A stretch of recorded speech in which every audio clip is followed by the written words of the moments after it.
Buenas tardes. Very good to be back in Colombia. I was here, as this young lady was reminding me, 15 years ago as minister in the government of India at that time. And I had some very good meetings on that occasion with your president and foreign minister in those days. But I have not been back to Colombia in the 15 years since. So it is very satisfying to be back with you again today. Though the circumstances that bring us here are not particularly happy ones. India suffered a grievous terrorist attack on the 22nd of April, when 26 holidaymakers, tourists in our northern territory of Jammu and Kashmir, were gunned down in cold blood by terrorists from across the border in Pakistan. These people actually even asked the religion of the people they were accosting before shooting them dead. And it was a ruthless, cold-blooded, awful massacre of innocent people.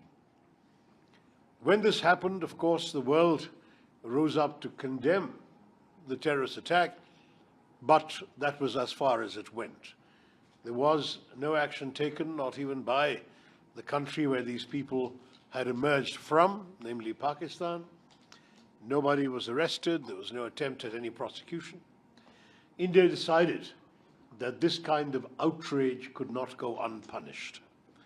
And therefore, on the 7th of May, India chose to launch strikes against known terror bases, headquarters and launch pads of organizations listed as terror organizations by the United Nations Sanctions Committee on Terrorism, the 1267 Committee, and also on the wanted list, the designated terror list of the United States government. So we were not targeting any Pakistani government institutions, any Pakistani civilian institutions, or even any Pakistani military institutions. We only attacked terror bases. And we did so with a great deal of precision, so much so that in one particular example, we struck a very specific building inside the rather large campus of a particular terrorist organization. And this kind of precision was meant to drive home a very specific message. The message was that if you think you can come and kill our civilians and get away with impunity, that is not going to happen. You will pay a price. At the same time, we took care to conduct these strikes at night, 1 o'clock in the morning, 1:05 to 1:30, so there would be no civilians around and there would be minimal risk of collateral damage.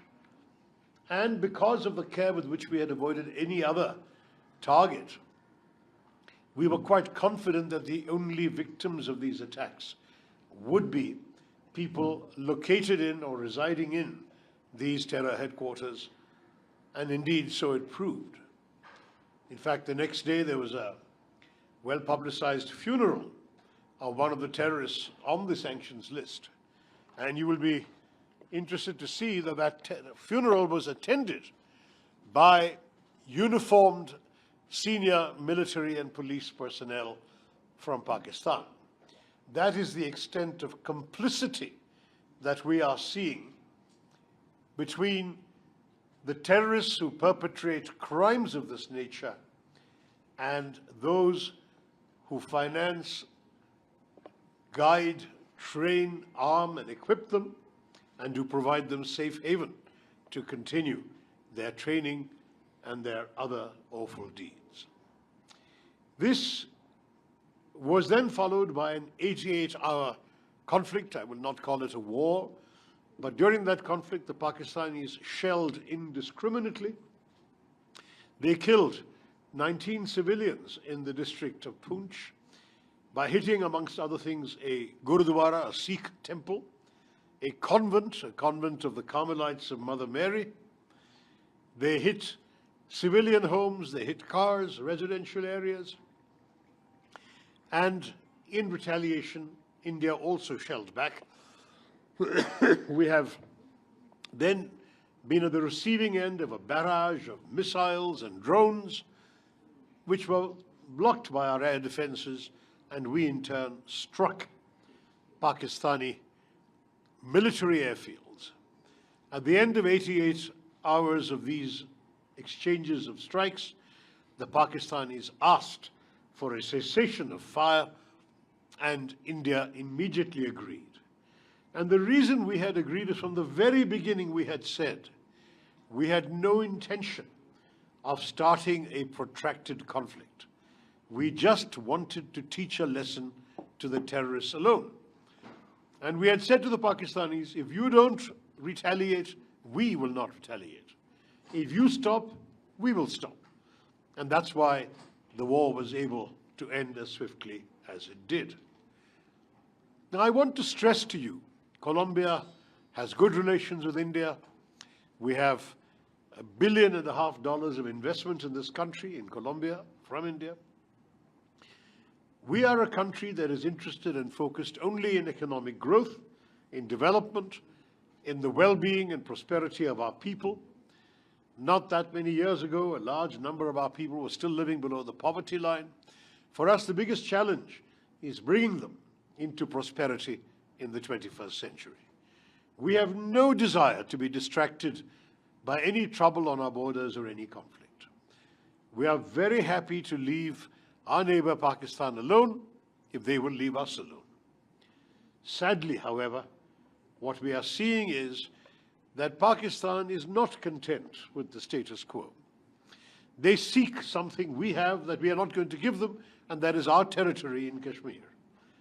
And given that, if Pakistan believes that by resorting to all means, including terrorism, in pursuit of a policy called the death by 1,000 cuts, well, India is not so easy to dispose of, and I can assure you that India will stand firm. We are a land of peace. In fact, we're looking forward to visiting one of the statues of Mahatma Gandhi in this lovely city of Bogota. I believe you have two. Mahatma Gandhi was the apostle of peace, of ahimsa and non-violence. But he was also the leader of our freedom struggle. He fought for freedom against British oppression. And he taught us that freedom also includes freedom from fear. That you cannot live in fear and hold your head high. And we are determined that the answer to terrorism will be so firm and decisive that the terrorists and those who facilitate them will have to think more than once before they embark on such a misadventure. The reason we have come to Colombia, and we are in the middle of a 5-country tour. We have been to Guyana and Panama. We're going to Brazil and then to the United States. The reason we are here in Colombia is to seek the sympathy and understanding of the people of Colombia and the government of Colombia, of the legislators, the diputados of Colombia, and of public opinion, the opinion leaders, those who think about world affairs. We want them to understand and to empathize with our plight. We know that Colombia has had a tragic history of enduring terrorist attacks as well. We deeply, deeply empathize and have always stood strongly with Colombia when it has suffered the depredations of terror. We seek the same understanding and the same response. Please stand with us, and please be aware that we are here not only to tell you what has already happened, but to also tell you, as friends, that if this happens again, we will once again act very, very strongly. It is important that people understand this. As you know, all of us in the world want to see peace.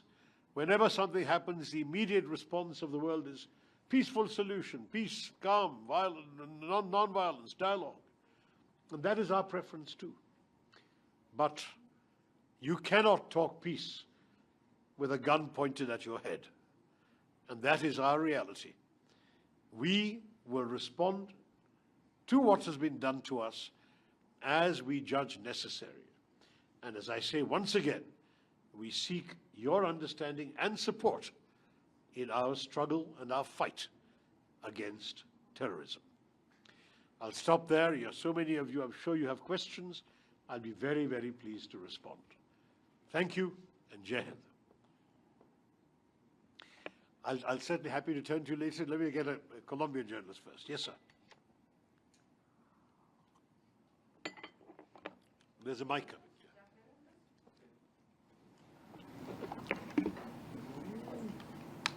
¿Cuáles han sido las posiciones concretas del Ejecutivo colombiano? Es decir, ha habido una solidaridad, pero ¿qué otras posiciones concretas se han presentado? ¿Y de qué manera este tipo de ataques terroristas, en qué áreas afectaron más a la India? Serían básicamente esas preguntas. Gracias. Thank you. I have to say that we were a little disappointed in the reaction of the Colombian government, which apparently expressed heartfelt condolences on the loss of lives in Pakistan after the Indian strikes, rather than sympathizing with the victims of terrorism. We will say to our friends in Colombia, there can be no equivalence between those who dispatch terrorists and those who resist them. There can be no equivalence between those who attack and those who defend. We are only exercising our right of self-defense, and if there is any misunderstanding here on this score, we are here to dispel any such misunderstanding. We're very happy to talk to Colombia in some detail about the circumstances. We have, as I said, very concrete proof. In fact, when this terrorist attack occurred, it was immediately claimed by an organization called the Resistance Front, which is a unit of the Lashkar-e-Toiba based in Murid-ke, Pakistan. There is no doubt that they reiterated this credit the next day. It is only after their handlers realized the damage this could do that they then deleted the claim 2 days later. But the claim has been made. There is no doubt as to where this came from. And we will reserve always the right to hit back. Just as Colombia has endured many terror attacks, so have we in India. We have endured a very large number of attacks for almost 4 decades. Frankly, it is now very well established that Pakistan has been breeding the monsters of terrorism for a very long time for their own purposes. We all know that when Osama bin Laden was being hunted around the world, it was Pakistan that gave him shelter. The Americans found him in a safe house in an army, near an army base in a cantonment city.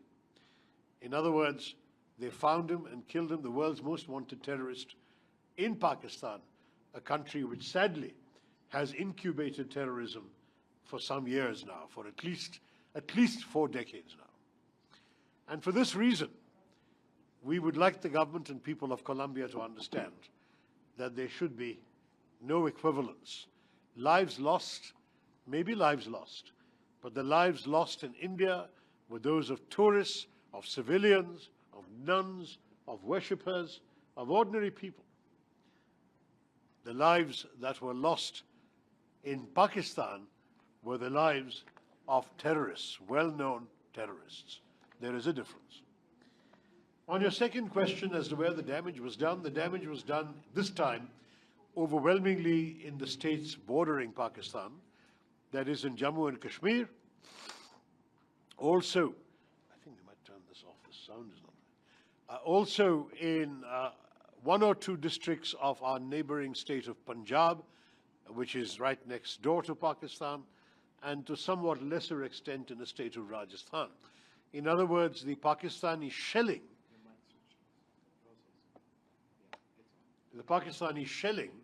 was particularly affecting our border states, and these states took the burden of having to thwart the missiles. But we were well prepared to defend these states. These are our border states. We defend them well, and we were able to prevent any significant loss of life. There was some property damage, considerable property damage in some places. But it was only in Kashmir that lives were lost. First 26 on the 22nd of April, and then further 19 on the 8th of May. And that is, for us, 45 lives too many. There are still 59 people in hospital, or they were when we left India a week ago. It's a very, very serious situation. There was also, I would say, my friend, an intention on the part of the terrorists to provoke a negative reaction in India against our brothers and sisters from the Muslim community. The terrorists specifically asked if people were Hindu or non-Muslim before shooting them dead. There were 25 Hindus, one of them from Nepal, and one Christian who was shot dead. In addition, of course, the shells killed Sikhs and Christians as well. But I say this to you, that India very proudly stayed united. There were some brief moments of anger, as you can understand, in every society, but very quickly, India rallied around the unity that is embodied in our country's constitution and the national flag, and we stayed as one voice. I should have mentioned at the very beginning of my remarks, let me do so now, that my colleagues and I represent 5 political parties in India, we represent 7 different states in India, and we represent different languages, different religions. We have 3 religions amongst the 7 of us. We are truly reflective of the diversity of India, whether it's linguistic diversity, political diversity, religious diversity. But we are united in the message we have brought to you in Colombia. Yes, ma'am.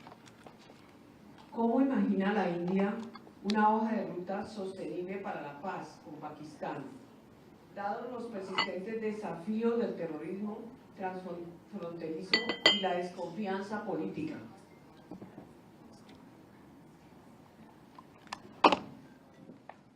Madam, the answer is very simple. We have been saying for many, many years to Pakistan, take steps to dismantle the terror infrastructure in your country. Take steps to prosecute and arrest those people who have been identified with specific terror attacks.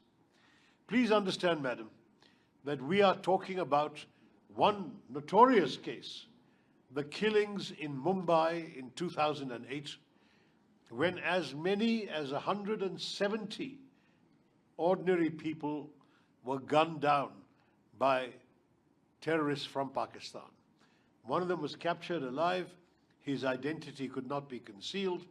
Pakistan could not deny his identity, and the rest of the plot unraveled.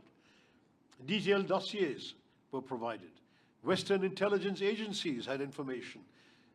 Both they and our intelligence people had recorded the chilling voice of the handler from Pakistan giving blow-by-blow instructions to the killers to shoot dead various civilians. So with all that evidence, we went to Pakistan, not just us, other countries, and said, you must prosecute these people. That happened in 2008. Today, 17 years later, there has been no successful prosecution, no conviction. Nobody associated with this awful crime has been punished by Pakistan. The only punishment was to the one terrorist we were able to capture. The others who conducted these crimes were gunned down in the act of putting down the terrorist action. So I will say to you that if Pakistan were to change its colors, if it were to deliberately now start taking action against known terrorists, if it were to shut down these headquarters that we have attacked, the Lashkar-e-Toiba, the Jaish-e-Mohammed in Bahawalpur, the Harkatul Ansar, the Harkatul Mujahideen, all of these organizations created, spawned, financed by Pakistanis and by Pakistan itself, on their territory enjoying safe haven, training terrorists day after day, including many who have conducted terror attacks in Europe, who were trained in Pakistan. Unless this terror factory is shut down, there can be no meaningful dialogue, madam. And you may be right that the only sustainable solution will come through dialogue and peace. But as I said to you earlier, we cannot do that with a gun pointed to our heads. You put away the gun, you put away the bullets, then we will talk. But that means dismantling the terror infrastructure, and that, sadly, has not happened at all. ¿Qué papel juega China en la carrera armamentista de Pakistán, en su aviación, en una fuerza militar que parece que es apoyada por China?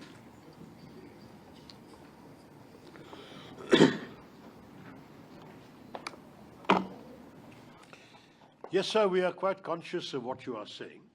China supplies 81% of all Pakistani defense equipment. Defense is a polite word.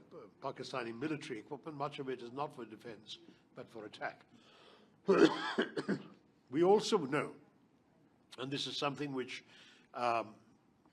we respect, every sovereign country has the right to do this, that the single largest project in China's Belt and Road Initiative is in Pakistan, the so-called China-Pakistan Economic Corridor, which is a corridor, a highway connecting China to a port in southwestern Pakistan that permits goods to be transported relatively quickly and economically to western China.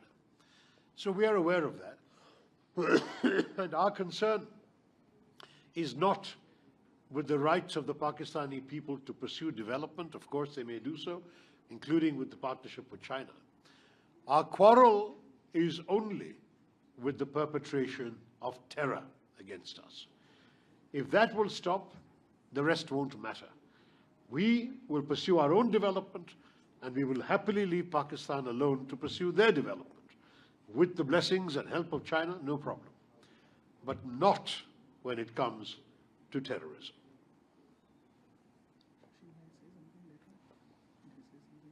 Yes, certainly. My colleague, Milind Deora, Member of Parliament from Bombay, from Mumbai, will say a few words.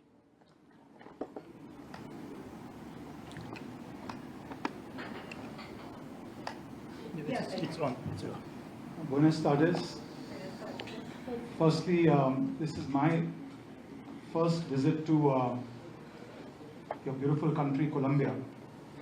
And when I think of your country, I also think of the great cultural connect that India and the world has with Colombia. Particularly the author, Gabriela Garcia Marquez, who had a very close affinity to India. He visited India, I think, in the early 80s with Fidel Castro, and he developed a very strong affinity to India. And in fact, as I'm sure our chairman would also know as an author himself, 100 Years of Solitude was translated into Sanskrit and remains one of the most definitive, iconic books in India even today. So it's very important for us because we share this deep cultural connect. For the younger members on this days, moving beyond Gabriel Garcia Marquez, there's also a connection with the international artist Shakira. And in that sense, everyone loves Shakira in India, that's true. So there is a very deep cultural connect that we have. We have a very strong and growing economic connect. Our bilateral trade today is at almost about $5 billion. And most of that involves imports from Colombia to India. In fact, we import more from Colombia than we export to this country. And we really believe, and the message we want to bring from India is that we see great economic partnership and great economic potential between the two nations in the areas of infrastructure. We import some natural resources from Colombia, but being able to export pharmaceuticals, being able to help the Colombian people with our strengths in information technology, financial inclusion, and pharmaceuticals is also a message we felt we wanted to bring to you. As the chairman of our delegation rightly pointed out, while the terrorism that we encounter is perhaps different from terrorism encountered in this part of the world, I would just like to say that as the few of us who've been following Colombian politics and are aware of the 80s when you had the Palace of Justice siege, a long-standing, decade-long battle with the FARC rebels, India has always, regardless of which party is in power, expressed solidarity with the Colombian people and with the Colombian government. And that's something which we've come here to seek from the people of Colombia through the media and directly with the government of Colombia. So I wanted to add these points in addition to what the chairman has already outlined, that besides the issue of terrorism, which as I said, there are fundamental differences, while you have faced some form of guerrilla warfare, which we have also encountered and continue to encounter in some parts of India, with what's called Naxalism or left-wing extremism. With Pakistan, we're facing a very different kind of terrorism. This is, as the image rightly illustrates, it's pure state-sponsored terrorism. And that is the distinction, that is the message we wanted to bring from the people of India to you, that we want to strengthen these cultural connections, we want to strengthen these economic connections, and we want to strengthen the mutual respect for the people of Colombia and India who have been victims and continue to be victims of terrorism. Thank you. Thank you, Milan. Well said. Yes, we endorse that. Yes, go ahead. Thank you very much for the invitation. My name is Mario Berdoya from Documentatio. Some international media says that the quick ceasefire, cease of hostilities between the two nations was mainly because of United States intervention. If this was true, how can you describe the intervention of Mr. Trump's administration? Look, we can only speak to the contacts that our government had. We received a number of phone calls from senior United States officials and also from senior officials of other countries, of France, of UAE, of Saudi Arabia, and so on. And the message we gave to all these countries was exactly the same. We are not interested in war. We were just conducting retribution for a terrorist attack. If they stop, we stop. If that message was then in turn conveyed by such countries to Pakistan, it may well have had an effect in persuading Pakistan to stop, knowing that their stopping would also mean India would stop. So it's possible that that's what happened. But certainly there was no sort of active process of mediation that we are aware of, certainly nothing involving us, because we never intended to begin with, from the very first day when the first terror strikes, the anti-terror strikes took place on the night of the 7th of May, the next morning we gave a public briefing to the world, televised, saying that we have no desire to prolong this. If Pakistan retaliates, we will retaliate. If Pakistan stops, we will stop. That was our consistent position every day. So there was no change. They stopped, we decided to stop. We are not the belligerent power in this particular equation, Mario.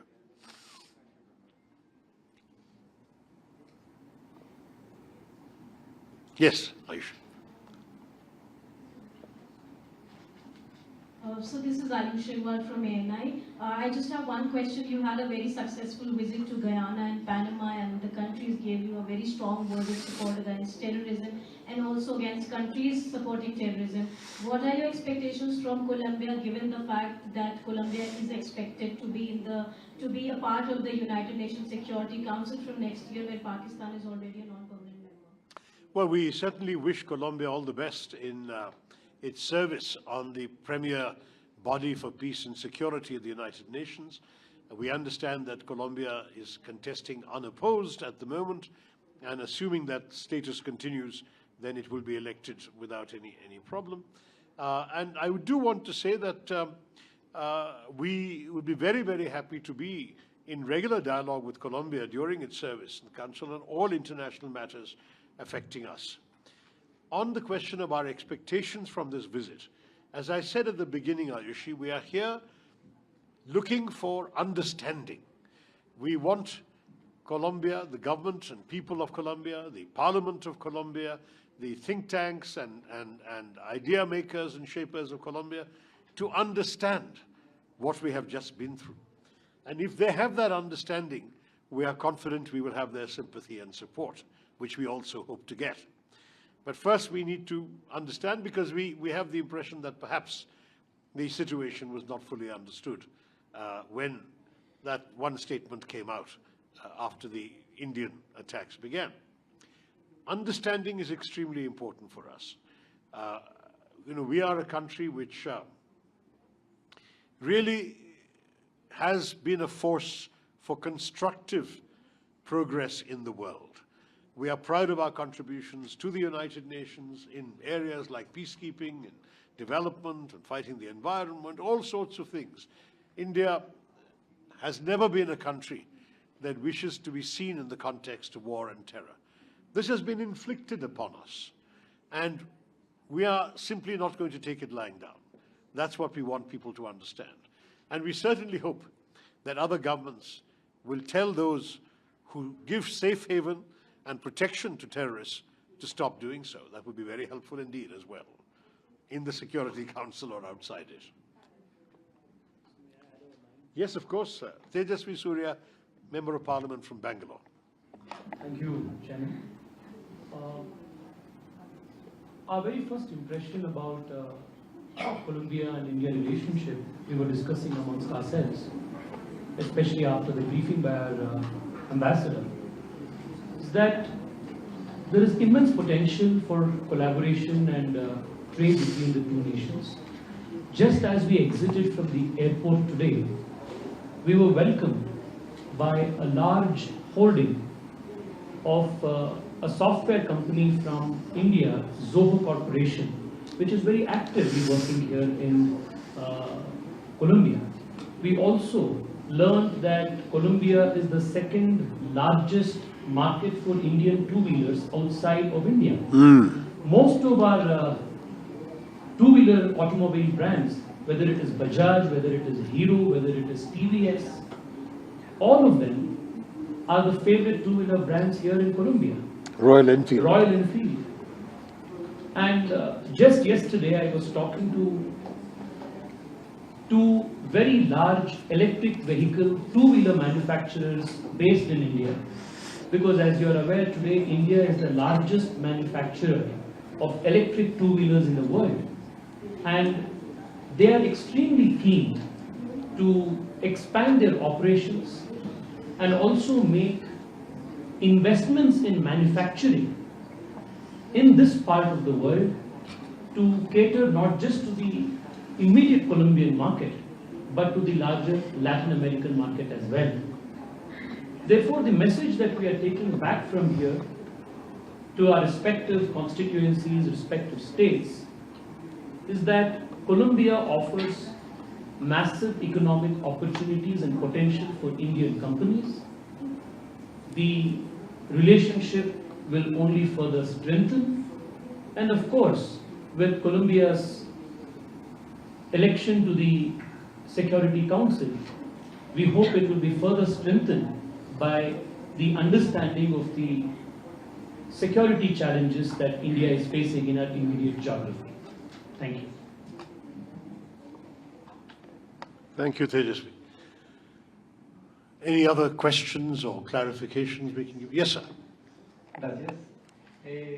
Muchas gracias, bienvenidos. Somos Yulder y Chris, en los expertos hablamos de sostenibilidad. En Colombia andamos en Royal Enfield, así que damos fe de su calidad. La pregunta es, ¿cómo está el tejido empresarial en la India en cuestión de sostenibilidad? ¿En qué etapa están? Todo lo que tenga que ver con sostenibilidad. Buenas prácticas, cómo están las empresas, cómo se están comportando, cómo están contratando. todo lo bueno que esté pasando.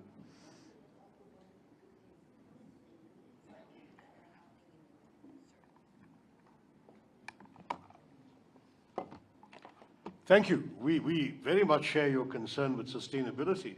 I'm very proud to say that India co-founded the International Solar Alliance, for example, which has now got members from countries on every continent in order to promote the adoption of solar energy, which is far more sustainable than other kinds of energy. And we're trying to promote that and move it along. And I'm very pleased to say, as far as I'm aware, Colombia is a member of the Solar Alliance? No? Not yet. Well, we hope they will consider it. So entrepreneurs and businesses in India are conscious of this problem. At the same time, I do want to stress that we recognize this is a challenge for the whole world, and our own contributions are only a small part of what needs to be done. We are still, to be honest, a developing country. There are still many of our citizens who cannot take for granted that they can flick a switch on the wall and have their rooms flooded with light. Electricity still has to be generated. Fundamental development work still needs to reach our farthest villages. So there is ongoing progress, and that will require energy as well. We are trying nonetheless to promote alternative energy in every area. India is seeking to become a world leader in green hydrogen, for example. India has been promoting Solar Alliance. India has also attempted, as my colleague from Bangalore mentioned, to really develop its electric vehicle industry, and we are already leading very well in two-wheelers. We're not so much ahead in four-wheelers, but the time will come, because this is a commitment that India has made for some years now to turn our development work into such a sustainable direction that we will be totally carbon neutral by 2070. It's a long and challenging process. Remember that we found ourselves in 1947, when the British left, with 90% of our population living below the poverty line. We had a huge task ahead of us, and we have made some progress in all these 75 years. We have grown and developed our country. Some of it, I agree with you, has not been as friendly to the environment as would be desirable. But we are not second to anybody else in our consciousness of the importance of the environment and of sustainable practices. Would any of my colleagues wish to add to that? Yes, yes, Shashank, and then Tejasvi. I think there's a lot to learn from countries like India, not the only ones, because if you look at the per capita carbon emission that we have, it's dramatically lower than either China or USA. And therefore, if you look at the carbon mountain, as these countries have developed, they've gone up the carbon mountain, 8 tons, 9 tons in China, USA went up to 21 tons, has come down to 15 tons using solar technologies and other sustainable methods. So I think there's a great deal of learning that both Colombia and India can share in this matter. And as Tejasvi said earlier, we have a very strong electrical scooter industry, but it's also the decentralized energy solutions they're making. So it goes beyond energy. I think it's about the decentralized way of living, decentralized way of development, which is starkly in contrast to many of the countries which are trying to take a path which is centralized. So I think there are two discussions to be had between our two great nations, one of which is about how do we not climb up the carbon mountain, but drill through it, so to speak. And second is, energy is a manifestation of a way of life. And if that way of life is decentralized, then perhaps both Colombia and India can collaborate on that, perhaps starting with the Solar Alliance. Tejasvi. Gracias. Una pregunta más. I'll just compliment what the leader of our delegation and Honorable MP Shashi. Like you're aware, we are in a developing stage in our economy, in our growth. Yet our Prime Minister has declared for our country a very ambitious net zero target by 2070. And it is with great pride that I want to share with all of you that close to 30%, 40% of our renewable energy targets, which we were supposed to meet by 2030, we have already met in 2024-2025. The investment in particular in harnessing solar energy in India is something phenomenal, because today India has some of the largest solar parks in the world. In addition to that, the Prime Minister has also been a champion of an initiative called Mission Life, which is to encourage small but important lifestyle changes that all of us can incorporate in our daily lives, which will have a tremendous impact in the overall scheme of things. So whether it is saying no to one-time use plastics, whether it is being conscious about fast consumer fashion, whether it is being conscious about the fertilizers that go into production of our food, and to management of our groundwater in our cities.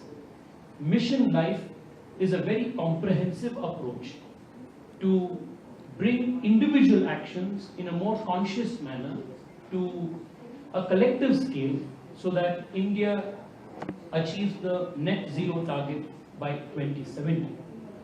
Also, over the last few years, the country has started very structured work in building a climate taxonomy for the first time in India.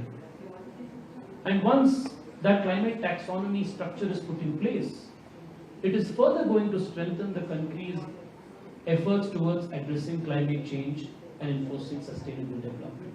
Thank you, sir. En términos diplomáticos, tengo yo una pregunta. En términos diplomáticos, ¿cómo se encuentra el Tratado de las Aguas del Indo con Pakistán en este momento?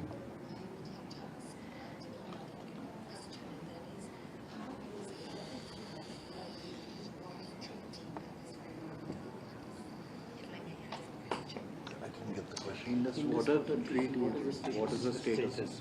Indus Water Treaty. Indus Water What is the status of the treaty?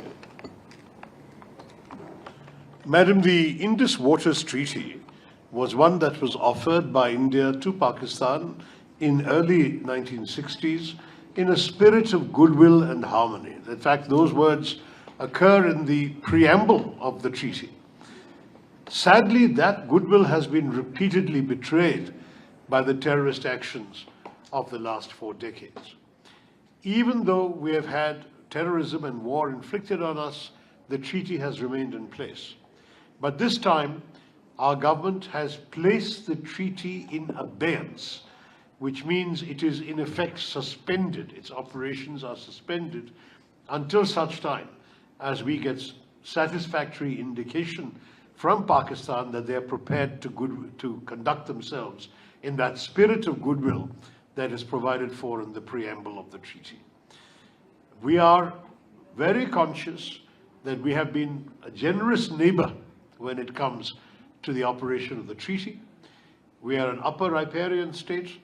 We have given Pakistan very generously the waters that they are entitled to under the treaty, and we have not even used all the waters we are entitled to under the treaty. But the time for acting on the basis of goodwill unilaterally is frankly no longer with us.